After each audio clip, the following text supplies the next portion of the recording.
ម្សិលមិញពូសុងគាត់កំងស្លមកជូនអ្នកចិត្តខាងប៉ុន្តែគឺអត់បានស្លទេតែសារម្សិលមិញហ្នឹងគឺផ្ទះចែមានថៃខអីអញ្ចឹងណាម្ល៉េះហើយគឺ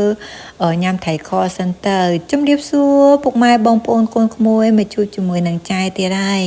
ថ្ងៃហ្នឹងស្លមកជូនអ្នកចិត្តខាងជូនពូសុងតាមសំណុំពរអីអញ្ចឹងណាហើយចែស្លតាំងពីបន្លែនៅខៀវស្រស់តែម្ដងរហូតទៅដល់បន្លែមើលរូបរាងលេងបានព្រោះអីពូសុងគាត់ទៅចាស់ឆ្នោតចែថាស្មានហ្នឹងគាត់មកវិញហើយថ្ងៃហ្នឹងគេទៅអស់ដៃអស់ជើងគេណាតម្រាំតែមកវិញគឺថាបន្លែចង់ឲ្យលួយពេញឆ្នាំងអីអញ្ចឹងទៅហើយនៅទីនេះគឺថាសបោសបាយដោយពុកម៉ែបងប្អូនកូនក្មួយឃើញអញ្ចឹងមិនថាក្លោកក្តាតឬមួយក៏ជីនាងវងឬជីបលាជីអីទេនិយាយទៅមានសពមានគ្រប់គ្រាន់តែថាខែខ្លះអត់សូវសបោអីអញ្ចឹងទៅរៀងថ្លៃអីអញ្ចឹងណាសំបីតែអំពើទុំនេះក៏មានដែរប៉ុន្តែចែអត់មានបានទិញនៅនេះហេកាចែតែលេងស្រុកខ្មែរចែទិញយកមកដោយសារអំពើនៅស្រុកយើងល្អអីអញ្ចឹងណានៅនេះនិយាយទៅប្រើក៏បានដែរប៉ុន្តែដល់ពេលយើងទៅហើយយើងមានអារម្មណ៍ថានៅស្រុកយើងវា fresh វាថ្មីល្អអញ្ចឹងណាក៏ទិញស្ពាយយកមកទៅគឺទិញតែ1គីឡូអីហ្នឹងបាញ់និយាយប្រើបាន1ឆ្នាំអីហើយ7ទៅពេលទុកយូរទៅវារៀងកម្ៅអញ្ចឹងឯងដំបងទិញមកគឺវាដូចថាក្រហមល្អស្រស់អីអញ្ចឹងណាតែពេលយើងទុកនៅផ្ទះយើងយូរទៅវាឡើងពណ៌កម្ៅតែក៏ប្រើបានដែរគឺអត់មានបញ្ហាអីទេហើយសម្លមកជូនអ្នកចិត្តខាងផុនចែគឺអត់បានដាក់ម្នាស់ទេដោយសារចែអត់ចូលចិត្តដាក់ម្នាស់ស្លតពេលអញ្ចឹងទៅក៏អត់បានទិញណាមួយទៀតទិញយកមកមួយអញ្ចឹងទៅយើងស្ល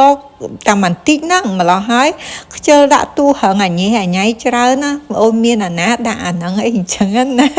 កុំឲ្យជាតិទូរឹងផុនចែផងហើយចែព្រលឹមឡើងងើបឡើងគឺថាញ៉ាំនេះញ៉ាំនោះអាហារពេលព្រឹកហើយគឺថារៀបចំស្លឲ្យម៉ោង8ជាងទិញទួចអីហ្នឹងរៀបចំចិត្តបន្លែរៀបចំធ្វើម្ហូបហើយណាព្រោះអីពូសុងគាត់ក្រោកឡើងដែរម៉ោង8ជាងហ្នឹងគឺគាត់ក្រោកឡើងជូនសេគូទៅរៀនភារកិច្ចទី1ភារកិច្ចទី2ទៀតគឺថាគាត់បន្ទាប់ពីដាក់កូននៅសាលាហើយគឺគាត់ទៅចាក់ឆ្នោតផឹកកាហ្វេនៅតុកាហ្វេនៅ Spring West Sound ដូច